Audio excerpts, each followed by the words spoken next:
Magandang umaga sa inyo. Ngayon, alamin natin kung paano malaman ang pressure into temperature gamit ang gauge manifold.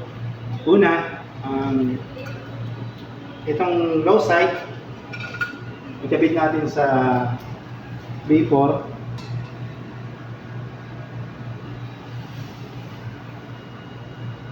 Tapos, i-open natin. Yan, makikita nyo na pumalo na siya. So makikita nyo ang kanyang pressure is dito, titingnan nyo dito na sa PSI, which is yung temperature natin is 72 PSI.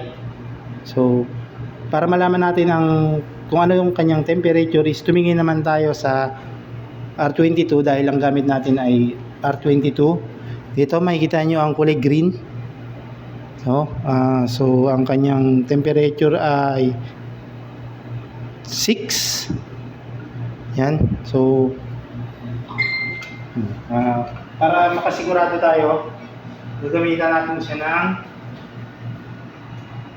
refrigerant tools. Makikita natin sa Play Store, may kita mo to. Yan. So which is gamit natin ay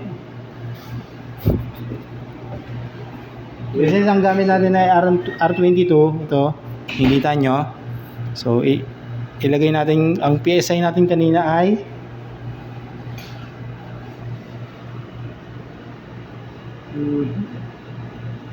72.